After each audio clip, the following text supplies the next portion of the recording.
안녕하세요. 저는 30 초반에 결혼한 지 3년 차가 된 여자입니다. 부끄러운 일인지라 속에 꽁꽁 숨겨두고 간직하고서 살려고 했는데 여기저기 동네에서 유튜브 좀 하는 사람들은 여기다 사연을 보내보라고 난리네요. 지들 눈에도 제 눈에도 정상으로 보인 것이 하나 없이 우리가 그냥 넘기기엔 사연이 너무 별났거든요. 저는 한 살 연상의 남편을 만나 결혼을 했고 현재 저희가 결혼 전부터 후까지 살고 있는 동네가 도심과는 먼 곳이에요. 시골 한적한 곳에 자리를 잡은 작은 마을이고 여기서 읍내를 나가려 하더라도 버스를 타고 30분 정도는 세오라 내오라 달려가야 하는 곳이며 자가용이나 대부분 오토바이를 타고서 읍내로 나가 볼일을 보곤 합니다. 동네 자체가 작고 다들 자기 동네에 뭐가 없어서 슈퍼 하나를 가려고 하더라도 꼭 읍내로 나가야만 하는 환경이어서 읍내 한 번을 가면 온 옆 동네 사람들이랑 반상회를 하는 지경이었고요. 여기 지역에 초중고도 한두 개밖에 없는지라 웬만하면 서로 다 아는 선후배 사이였습니다. 인물이 별로고 쥐죽은 듯이 학교를 다닌 인간이라 하더라도 누구 하나 얼굴 기억 못하는 사람이 없을 지경이었고 그 중에 혹여나 시골 바닥에 있을 인물이 아니다 싶을 만큼 강원도 원민만치로 외모가 특출난 사람이 있으면 그 사람은 평생 한 대가 끊어질 때까지 사람들 입에서 오르락내리락 하며 살아야 했습니다. 그만큼 좁은 동네에서 화제거리가 주제는 늘 아는 사람이었고 그 사람을 곱씹던 칭찬을 하던 오마 희노애락을 동네 사람들이 만들어가면서 대화를 이어가곤 했죠. 참, 저도 이 동네에서 한평생을 살고 있긴 했으나 별나디 별난 동네가 바로 우리 동네였습니다. 그런데도 별나다니까 재밌다며 쉽사리 인연을 끊을 수가 없는 것 또한 우리 동네였어요. 그러던 어느 날 저희 남편이 저한테 그러더라고요. 지가 몸이 많이 부친다고 말입니다. 사실 저희가 아직 결혼한 지 3년 차지만 애가 없기도 했고 그럼에도 이 시골 바닥에서 오락거리라고는 TV 보는 것 말곤 부부끼리 밤이건 낮이건 서로 이불 아래에서 가만두지 않는 게 전부였는지라 꽤나 부부관계를 오래도록 해왔거든요. 처음에는 신혼부부니까 불에 타올라서는 아침에 눈만 뜨면 남편이 저를 가만 내버려 두지 않았고요. 최근 들어서는 이러다 30 중반이 훌쩍 넘어서 첫 애를 겨우 가질려나 싶어서 급한 마음에 애를 만들어 보겠다고 주기적으로 남편과 잠자리를 해왔어요. 근데 이로 인해서 남편이 힘들어도 너무 힘들었나 보더라고요. 잘만 사는 인간이 아니 나도 좀 동기부여가 있어야 애를 가져보려고 해도 제대로 힘을 팍 줘서 가져볼 거 아니야. 근데 이건 뭐 빈말로 자꾸만 애 가지자고 들이밀고 유혹을 하니 내가 맨날 똑같은 옆편네 얼굴에 똑같은 옆편네 유혹하는 말을 듣고서 제대로 할 수가 있겠어? 그러니까 내 말은 나도 좀 어디 용돈이라도 좀 후하게 쳐주던가. 저기 어디 옆 동네 고까마대네처럼 보약이라도 좀 한 사발 먹여서 몸보신이라도 하게 해주던가. 라면서 이젠 빈말로는 아이를 가지는데 힘을 보태는 동참을 하지 않겠다고 하는 거예요. 기가 막힐 노릇이었죠. 애는 나 혼자만 위해서 낳는 것도 아니었는데 말입니다. 뭘 어떻게 하면 기분을 풀겠냐고 말한 대로 보약이나 용돈이라도 쥐어줘야 하는 거냐면서 화를 내다가도 저희 부부가 당장에 하는 일이라고는 읍내에 있는 마트에서 저는 캐시어로 일을 하고 남편은 동네 어르신들이랑 농사일을 해다가 파는 게 전부였는데 돈이 있나 싶더라고요. 저놈의 멀쩡한 몸뚱이를 가진 남편한테 보약을 억지로 먹이고 용돈까지 덤으로 얹어줘야 한다는 게 두고두고 속이 상해 빠르게 대답을 해주지 못했어요. 남편한테 돈이 아깝다는 생각이 들면 안 되지만 제가 노는 사람도 아니고 어쩔 땐 남편보다 다달이 벌어오는 돈이 더 많았는데 제 앞에서 용돈 타령을 하니 꼭지가 틀어질 수밖에요. 그러다 뭐 이런 생각까지는 가면 안 되는 것이었는데 저희 친정엄마한테 도움을 좀 요청해 보기로 했습니다. 원래 딸들은 그러잖아요. 지 살림 힘들면 친정에 스리슬쩍 빈대부들여 하잖아요. 그 집까진 안 하려 했는데 저희 친정은 그래도 엄마랑 아버지가 큰오빠랑 같이 읍내에서 조그만 식당 하나를 운영하고 계셨거든요. 저도 알바를 하면서 돈 좀 받아보려다가 일 못한다고 거절당한 그 읍내 식당에서 나름 주변에 장 보러 온 손님들이 한두 번은 꼭 들리는 곳이었는지라 돈이 벌리는 중이었고 그래서 저하고 남편은 엄마한테 슬쩍 도움을 받아보려 했습니다. 남편은 이런 저의 계획을 듣고는 처가댁을 볼 면목이 없어야 할 텐데 오히려 더 기고만장해져선 역시 당신은 머리가 똑똑해. 잘 돌아간다니까? 라면서 당장의 옷을 갈아입곤 절 데리고 저희 친정으로 향하더라고요. 엎어지며 코단나 가까운 동네에 살고 있는 저희 엄마를 찾아간 것이었어요. 백년 손님인 사위가 오니 버선발로 뛰쳐나와서는 환영을 해주시는 엄마는 곧 식당으로 출근을 해야 하셨는지 나갈 채비를 하고 계시더라고요. 남편은 엄마의 그 모습을 보고는 빨리 자신의 목적을 달성해야겠다 싶었는지 옆에 멀찌감치 서 있는 저를 보면서 몇 번이고 눈에 힘을 줘가며 궁시렁거렸어요. 저보고 직접 빨리 말을 하라 소리였습니다. 그런데 그게 어디 쉽나요? 기껏 오랜만에 친정에 찾아와서는 지 남편 보여부터 한 사발 해달라는 게 말이죠.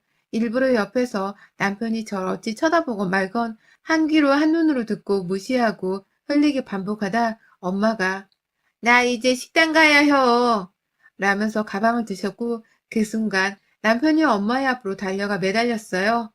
아이고, 장모님. 나이 드신 우리 장모님이 이날 이제껏 출근한다고 그 먼 길을 또 가시고, 사위라는 놈이 변변찮아 제대로 해드리는 것도 없고, 라면서 멀쩡한 두 다리를 제대로 세우지를 못하고는 저희 집 마루에 앉아서는 신발 신느라 앉아있는 엄마의 눈높이를 맞추던 남편은 이내 그 엄청난 똘끼의 연기력이 발동이 되어선 장모님, 제가 이런 말을 어디 가서 하겠어요. 장모님이니까 털어놓죠. 아시죠? 우리 요즘 애 만들라는 거. 근데 그게 참 쉽지가 않네요. 제 몸뚱이가 너무 허해서 이게 참 그게 잘 안 돼요. 라고 말이죠. 무엇이 안 돼, 뭐? 라고 저희 엄마가 못 알아들어서는 재차 물어보자 남편은 당황을 해 저를 한 번 눈치 보다 그거요, 그거. 그게 잘 안 서요. 라고 말을 했고 그러자 저희 엄마는 뭐가 잘 안 서, 뭐? 무엇이 어째? 그게 안 선다고? 그것이? 그럼 뭐요? 니들 그럼 이제 애 못 낳는겨? 라면서 순식간에 펄쩍 뛰며 내 남편이 고자인 거냐고 내 남편이 그러면 이제 나랑 애를 못 낳는 거냐면서 아까까진 백년손님 대하듯이 세상 사위를 어려워하며 잘만 대하더니 갑자기 눈에 독이 올라서는 제 남편 입에서 뭔 말이 나오는지 보겠다며 눈을 부릅뜨고 남편을 노려보기 시작했습니다. 딸내미 생각부터 하는 걸 보니 누가 뭐래도 우리 엄마가 맞긴 맞더라고요. 그러자 남편은 다시금 상황을 무마하려고 아니요, 그게 아니라 그냥 몸이 너무 피곤해서 얘기를 만들어야 하는데 잘 안 된다고요. 딱 보약한테 지어 먹으면 좋을 텐데. 근데 돈도 없고 뭣도 없으니 남자 자존심이 제대로 서질 않는다고요. 라면서 애둘러 말을 하더라고요. 그러자 엄마도 다행이란 듯이 가슴을 쓸어내리셨고 곧이어 우리 사이 자존심이 안 서면 안 되지. 조금만 기다려. 내가 식당 갔다가 아예 보약한채 지어다 올 테니까 갔다 와서 다시 한번 보자고잉. 라면서 걱정을 붙들어 매라는 식으로 제 남편의 등짝을 일부러 그러신지는 모르겠지만 엉덩이 꼬리뼈 쪽을 쫙 손으로 두드려주며 남편을 한참 의미심장하게 쳐다보시다가 급기야 저한테 손에 5만 원짜리 6장을 쥐어주곤 집을 나서셨어요. 그게 엄마 지갑에 든 현금 전부였던 것 같았습니다. 왜인지 남편은 우리 엄마를 제대로 구슬린 듯 했고 제 손에 쥐어진 돈 30만 원을 보니 진짜 오늘 내로 보약이 지어지겠구나 싶더라고요. 그리고 아니나 다를까 그 이튿날 후 저희 엄마는 친정 아버지랑 같이 저희 집에 찾아와서는 보약을 건네주셨고요. 저희 집에 와선 아버지가 한참을 집으로 돌아가지도 않으시고선 집안을 둘러보셨어요. 뭔가 할 말이 있으신지 그냥 집만 계속 배회를 하다가 옆에서 엄마가 안절부절을 못하며 빨리 가지 뭘 그러고 돌아다녀 라며 잔소리를 던졌고 그러자 아버지는 아휴 옆했네야 좀 가만히 있어 라고 엄마를 향해 똑같이 짜증을 내시곤 이내 제 남편과 저를 보며 니들 잘 살 수 있을겨 라는 말을 남기고 가셨어요. 뭔 뜬금없이 보약을 전해주며 잘 살 수 있을 거란 어울리지도 않는 말을 하시는 건지 이해가 잘 안 가긴 했지만 우리 부부가 지금 아이를 못 가지는 것에 스트레스를 받고 있다고 생각을 하고 계시는 듯 했기 때문에 대수롭지 않게 넘겼습니다. 이제부턴 포약 잘 먹고 남편이 힘내서 우리가 좀 더 으쌰으쌰 해선 임신도 곧 하게 되리라 굳건히 믿었고요. 그렇게 그냥 엄마한테서 공짜로 용돈의 보약까지 받았다는 생각으로 기뻐했는데 그런데 그날부터 뭔가 동네 분위기가 이상해져만 갔습니다. 더 정확히는 내 남편이 겪은 일들이 너무 이상해져 갔어요. 남편은 농사일을 한다고 했지만 수입이 일정하지 않아서 가끔 시내로 저를 따라 나가서는 쓰잘데기 없는 시간을 보내기도 하고 오고 가는 아는 사람들 만나서 뭐 일자리 없나 물어보기도 하고 그러고 살았거든요. 한량은 아닌데 일구하는 한량 마냥 저 따라 시내를 자주 갔었어요. 그런데 남편이 하루는 그러더라고요. 자기야, 아까 당신 마트에서 일할 때 내가 그냥 당신 뭐 하나 보려고 그 주변으로 가고 있었는데 정육점집 사장님이 꼬리뼈를 그냥 돈도 안 받고 주더라니까? 그 쪼잔한 양반이 공짜로 그걸 라면서 냉장고에서 진짜 한가득 들어있는 소 꼬리뼈 비닐봉지를 들고 와 보여주는 겁니다. 그것 때문에 고기 상할까봐 자기 혼자 먼저 집에 왔다는 말을 덧붙이면서요. 그것도 모자라. 이발소를 지나가는데 갑자기 사장님이 날 부르는 거야. 왜 부르나 싶어서 오랜만이다 하며 들어갔더니만 뜬금없이 나를 그냥 의자에 앉히고는 머리도 잘라줬어. 이거 봐. 나 그냥 공짜로 머리 잘랐어. 라면서 지 머리를 쓱 만지더라고요. 그러니까 하루 동안은 정육점 사장님은 꼬리뼈를 공짜로 줬고 이발소 사장은 머리를 공짜로 잘라줬다고 하고 이게 도대체 뭔 일인가 싶어서 저도 웃기더라고요. 단체로 우리 남편한테 빚을 진 사람 마냥 악으로 떠는 것도 아닌데 말이죠. 그런데 웃긴 건 거기서 끝이 아니었다는 겁니다. 저희 남편은 학창시절 공부를 좀 못해서 하필지 초중고등학교 친구들 사이에서 불리우는 별명이 민대가리였어요. 뭐 성인 민씨인데 세대가리랑 섞어서는 민대가리라며 불리게 된 거였고 너무 오래된 별명인지라 남편도 그렇고 저도 그렇고 심지어 저희 시부모님의 친정까지도 그 별명을 기분 나빠하기보단 그냥 듣기 좋은 친구들의 애칭으로 여기며 살아왔는데요. 글쎄 민대가리라고 부르던 남편의 친구 셋을 시내에서 남편이랑 같이 장 보고서 오토바이를 타고 집에 가려다가 딱 마주쳤는데 저마다 친구들은 무슨 장례식장에서 영정사진을 보듯이 표정이 어두워져서는 서로 누가 먼저 말을 꺼낼지 눈치를 보다가 급기야 대표로 나선 친구 하나가 너 우리랑 술 한잔 해야지.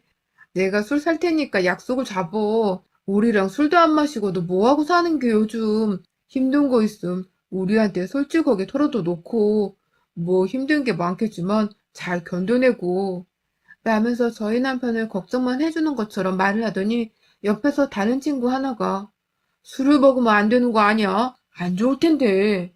라며 걱정을 했고 그러자 이내 세 친구들은 모두 다 고개를 끄덕이면서 그래 술은 안 돼. 라며 맞장구를 치다가 저희 남편 어깨를 한 번씩 토닥이고 가던 길을 갔어요. 남편은 저것들이 낮술을 해서는 헛소리를 하는구만. 마누라한테 정을 못 부지고 사니까 결혼하고 나서도 허구한 날 친구 만나 술이나 퍼마시고 앉아있지. 지들이 마누라 옆에서 잔소리 듣고 살기 힘드니까 나한테도 힘든 게 있는 줄 알고 저런다니까. 나는 마누라 하나 잘 만나서 힘든 건커녕 장모님한테도 보약을 지어받은 걸 저것들은 알란가 몰라. 라면서 오히려 저 멀리 가는 친구들의 뒷모습을 보며 안쓰러워하면서 자신의 처지를 높게 샀고요. 얼마 전 받은 저희 엄마의 보약을 두고두고 좋아하면서 흐뭇해 하더라고요. 그게 마누라 덕이라고 하니 뭐 저도 기분이 너무 좋아서 그러게 저 오빠들 다 왜 저런데? 라며 또 한 번 대수롭지 않게 여기곤 집으로 돌아왔고요. 근데요, 이런 주변 사람들의 전에 없던 우리 남편을 향한 걱정, 그리고 별별 무료로 나눠주는 음식이나 서비스들이 차츰 부담스러워지고 이상해지기 시작한 건 불과 보약을 받은 지 한 달이 지나고 나서였습니다. 그날도 남편이 시내에 갔다가 급기야 동네 하나 있는 한의원에서 선생님이 우리 남편을 불러다가 점심밥을 사주면서 한약은 어때요? 몸에 잘 받는겨? 먹고 힘내야 쓸 텐디. 그거 먹는다고 서지는 않겠지만 힘내. 라면서 조언을 해줬다고 합니다. 그 말에 남편이 뭐가서요? 라고 물어보자 한의원의 선생님은 아, 네 자존심 말이오. 자존심이 서야 할 텐디. 그건 네 마음가짐에 따른 거니께. 라면서 당황하고 멋쩍어 하듯 대답을 했다더군요. 근데 이 말은 우리 남편이 저희 엄마한테 했었던 말이었습니다. 보약 한번 받아보겠다고 오버해서 던졌던 그 말이요. 살짝 뭔가 아리송하다 싶었던 우리 남편은 내내 한의사 선생님과의 얘기를 머릿속에서 지우지 못한 채 생각을 하고 살다가 급기야 그 시내 안에서 친하게 지내던 형 하나를 우연히 또 만나게 되었는데요. 여기서 한 번 더 이상함을 감지할 쐐기가 박혔다고 하더군요. 글쎄 그 형이란 사람은 저도 제 초등학교 선배이고 한 동네 살던 사람인지라 정말 오랫동안 알고 지낸 사이인데요. 그간 저희 부부랑 정말 돈독하게 지내오긴 했지만 쉽사리 돈은 먼저 이유 없이 써보이거나 뭘 툭하고 사주던 사람이 아니었거든요. 그런데 갑자기 내 남편을 길거리에서 보자마자 술을 사주겠다고 인근에 있는 보쌈집으로 데려갔다는 겁니다.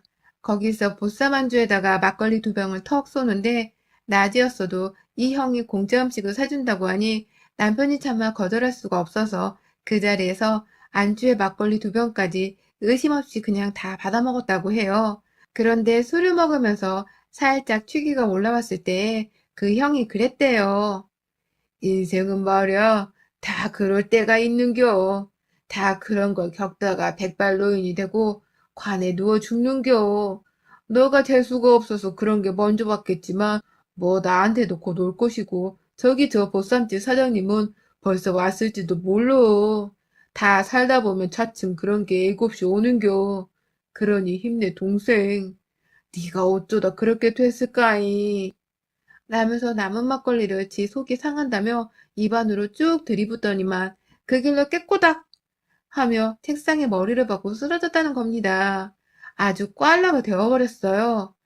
그 바람에 남편도 이게 도대체 뭔 일인가 싶기도 하고 그간 쭉 이 동네 시내에서 있었던 일들이 머릿속에 하나도 되새겨지면서 한 번쯤 따져볼 필요가 있다는 생각이 들었다고 해요. 그날 결국 사준다는 형이 불렀는데 꽐라가 된 형을 대신해 남편이 계산을 했고 지도 승질이 나선 식당 사장님께 형을 맡겨두곤 혼자 식당 밖으로 나와 거리를 걸었다고 하고요. 바로 저를 향해 마트로 찾아온 바람에 저는 마트 매니저 오빠한테 부탁을 드리고는 먼저 일을 끝마쳤습니다. 호주머니에 오토바이 키가 있는 걸로 봐선 운전을 해야만 집에 갈 수 있을 터인데 혼자서는 도저히 못 보내겠더라고요.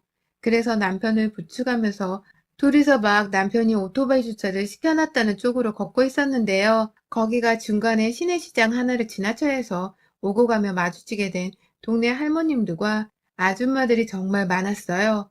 그런데 이 옆편네들이 정말 하나같이 우리 남편과 저를 보고서는 그냥 지나치지를 못하고선 우째하면 좋을란가. 우짠데. 저 젊은 나이에 우째 살라고 그란데.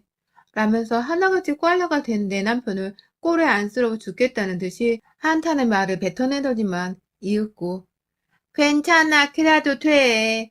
그라고 살아도 살 수 있는 게 인생이여. 라면서 좌우당간 힘을 내라고 파이팅을 외치는 거예요. 이 시골 바닥에서 할머니들이 화이팅! 화이팅! 라고 말입니다. 저는 남편한테서 동네 사람들이 남편을 잘 챙겨준다는 소리를 입으로만 전해들었지 이렇게 제 두 눈과 귀로 확인을 하는 건 처음이었습니다. 상당히 기분이 오묘하고 나쁘고 뭔가 내가 지금 모든 걸 다 이해하지 못한 듯한 꺼림직한 기분이 슬슬 들기 시작하는 와중에 저희 남편도 술에 취하다 말고 오다 가는 옆팬네들이 자꾸만 지 걱정을 사서 해주니까 도저히 못 참겠는지 아, 좀 그만 좀 하라고요, 좀. 뭔디 이렇게 나를 걱정하는겨. 아, 왜 다들 나를 이렇게 걱정하는겨. 라면서 술이 취한 채로 몸을 흔들어대며 그만 좀 걱정을 해주라고 막 짜증을 내는데 가뜩이나 술에 취해 제정신이 아니게 보이는 남편이 저한테 의지해서 거리를 걷고 있는 모습이 많이 외로웠는지 아줌마들과 할머님들은 아예 지나쳐 가려다 저희 부부를 따라오면서까지 괜찮은겨? 상태가 매일 이런겨? 힘든 만도 하지. 얼마나 힘들겨? 라면서 혀끝을 차는 소리까지 내기 시작하셨어요. 어느 아줌마 일행들은 한참을 쫓아오면서 급기야 우리 남편은 안 그러니 천만다행이지 라며 지네 집 남편이랑 우리 남편을 비교하기 시작했고 그 바람에 제가 뿔이 나버려 잡고 있던 남편을 손에서 놓아버리고는 아줌마를 향해 고함을 질러버렸습니다. 아니 아줌마 말을 그렇게 하면 안 되죠. 우리를 본 세월이 몇인데 아줌마 남편이 내일 모레 환갑인데 지금 마흔도 안 된 우리 남편을 그 집 양반이랑 갖다 비교를 하는 거예요. 아니 뭔 비교를 하겠다고 우리 남편을 그 집 할아버지랑 라면서 소리를 지르자 급기야 그 아줌마도 기분이 나빴는지 아니 그건 또 아니지. 어째 사지 멀쩡한 우리 남편은 네 남편이랑 비교를 하냐. 네 남편이랑 내 남편을 비교하는 건 나의 마지막 남은 자존심을 깎아먹는 것이요. 말은 똑바로 해야지. 라면서 오히려 제게 화를 내셨어요. 그 말에 주변 할머니들이고 아줌마들은 죄다 들러붙어 싸움 구경을 하면서 그렇지, 그렇지. 라고 수긍을 하셨고요. 그쯤 되니 우리가 이 동네에서 뭔 잘못을 제대로 단단히 한 건가 싶어서 혼란스러워졌고 남편은 길바닥에 넘어지며 술이 완전히 깨버린 거지 제가 싸우는 동안 얘기를 다 들으면서 정신을 차리고 또박또박 말을 하더라고요. 아니, 말 좀 해봐요. 제발 누가 말 좀 해주라고. 내가 지금 뭐 어떤디? 내가 지금 어떻길래 나한테 여기저기 다 괜찮다는 말을 하고 그래. 나 잘 살고 있는데 왜 자꾸 나한테 화이팅 하고 힘을 주냐고요, 힘을. 라면서 짜증이 이빨에 섞여선 서 있던 제자리에서 두 발을 동동 구르며 화가 치밀어 올라 죽겠다고 울분을 토하는데 한 할머니가 그러더라고요. 네 고자잖아. 라고 말이죠. 우리 다 알고 있는데 그렇게까지 속여서 뭐 얻을 게 있다고 거짓말을요. 땡! 그러면 못 써. 우리가 다 서로 얼굴 보고 산 세월이 얼마인데 너는 앞으로 무엇이 부끄러워 고자인 것도 숨기려고 그러냐. 라면서 저희 부부가 미처 무슨 일이 돌아가고 있는 건지를 제대로 생각해 보기도 전에 할머님은 그런 엄청난 폭탄 발언과 다름없는 내 남편이 고자란 말을 그 아줌마들 앞에서 당당히 밝히며 자기들은 다 이해를 하니 창피하지 말라는 말을 하셨고 그 바람에 저 설마 나도 모르는 사이에 내 남편이 고자가 된 줄 알고 바로 남편을 향해 너 고자야?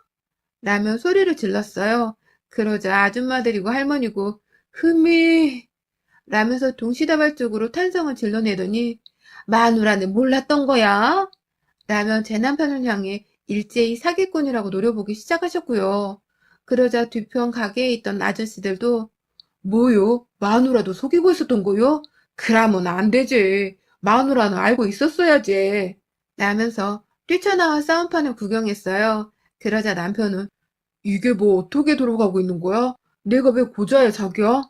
라면서 울부짖었고 그제서야 아차 싶더라고요. 그리고는 제가 그러니까 나도 모르겠다고. 우리 어제도 같이 잤는데 갑자기 내 남편이 왜 고자가 된겨? 누가 우리 남편 고자랬어요? 어떤 쓰발놈이 내 남편 보고 고자랬냐고요? 라면서 막 윽박을 지르자 또다시 그 자리에 있던 온 시내 사람들이 뭐요? 어제도 잤다고? 그럼 너 고자 아닌겨? 라면서 동시다발적인 탄성을 지르며 가슴을 쓸어내렸습니다.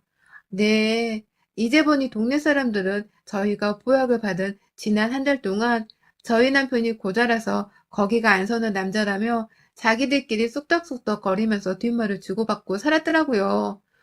무려 한 달 동안 온 동네 사람들이 내 남편의 이름을 들먹이면서 고자라는 헛소리를 전하고 다닌 바람에 정작 우리 부부를 제외한 모든 사람들이 우리 남편이 고자라는 헛소문을 믿어왔었고 결국 이 수치스러운 소문은 동네 사람들을 넘어 정말 길가의 개새끼도 알 정도로 모르는 사람 하나 없이 파다하게 퍼져 나갔습니다.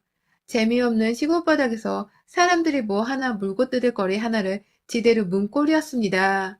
남편은 결국 이 소문의 진위를 파악해 경찰에 신고를 하든 서울 가서 고소를 할 거라고 막 난리를 피워댔고 그러자 아줌마들이 입방정이 실수했다며 사실대로 털어놓더라고요. 범인은 저희 엄마였다고 말이죠. 그러니까 내막을 더 살펴보고 나니 저희 엄마는 애초에 저희 남편 보약을 지어주겠다고 시내에 왔던 그날부터 내 남편이 고자였기 때문에 보약을 지어먹고 싶어 했던 것이라고 남편의 말을 제대로 혼자 오해를 해서는 만나는 사람들마다 앞에 앉혀놓곤 우리 사이가 있잖아. 내가 참 이런 말을 해야 할지는 모르겠지만 글쎄 고자라네. 잘 안 쓴다고 하더라고. 나한테까지 찾아와 보약한채 쥐어달라 부탁을 하는데 내가 거절을 할 수가 있었어야지. 뭘 해주면 좋을까? 무엇을 해줘야 쓸까? 라면서 물어보고 다녔고 급기야 한약방에서 같이 기다리던 아줌마들한테도 밖에 나와 식당에서 만나는 자기 손님들한테도 그리고 급기야 저희 시부모님과 옆집에 사는 시아버지 친동생네한테도 그 말을 전한 바람에 한동안 시어머니는 자기 아들이 고절한 소리가 수치스러워 시내를 거의 잠적하다시피 모습을 드러내지 않고 계셨고 결국 이 소문이 퍼지다 못해 온 동네 사람들의 걱정거리가 되어버리게 되면서 술 취해 제 손에 기대어 걸어가던 남편을 보고 안쓰러웠던 나머지 온 아줌마 아저씨들이 나서서 제 남편한테 용기를 주려고 했더라고요. 뭐 그러다가 결국 저희 부부가 고자가 아니란 사실이 드러나게 되었고 아줌마 아저씨들은 민망스럽던 나머지 아고 아닌겨? 아이고 난 또 오리고올에 고자가 나타난 줄 알고 깜짝 놀랐네. 라며 오히려 큰 소리로 호탕하게 웃어 넘기려고 진땀을 빼셨습니다. 이 모든 사실을 알게 된 저는 그간 그래서 내 남편이 공짜로 속꼬리찜도 얻어오고 머리카락도 잘랐던 거구나 하면서 이해를 하게 되었고 또 오다 가다 저를 보면 그냥 지나치지 못하고서 꼭 손에 든 농작물 하나라도 쥐어주려 했던 온 동네 사람들의 의중을 알아차리게 되었네요. 그제서야 안 남편 또한 나는 고자가 아니에요. 아니라고요. 라면서 시내 한복판에서 지나가는 차 안의 사람들도 다 들으라는 큰 소리로 자신의 결백 같은 진실을 주장했고 그렇게 저희 부부는 그날 시내에서 남편의 고자가 아니라는 신고식 같은 것을 지대로 치르고는 힘이 다 빠져 집으로 돌아왔네요. 이제 저희 부부한테 공짜로 고기 넘겨주고 이발해주는 사장님들은 안 계시고 오히려 이발소 사장님은 저번에 머리 잘라준 거 외상값 갚으라고 저희 남편한테 돈을 달라 했다네요. 참, 우리 엄마도 너무하시지. 어째 사위 고자인 걸 부끄러운지 모르고 사실 파악도 안 된 상태에서 여기저기 떠벌리고 다녔나 몰라요. 그냥 이렇게 된 거 차라리 비밀로 한 채 좀 더 공짜로 많이 얻어먹다가 고자가 아니란 사실을 밝힐 거 그랬나 싶어서 아쉽기도 하네요. 그래도 다시 한번 이 자리를 빌어 동네 주민들한테 말해보려 합니다. 우리 남편 고자 아니에요. 여러분의 생각은 댓글로 남겨주세요. 오늘도 시청해주셔서 정말 감사합니다.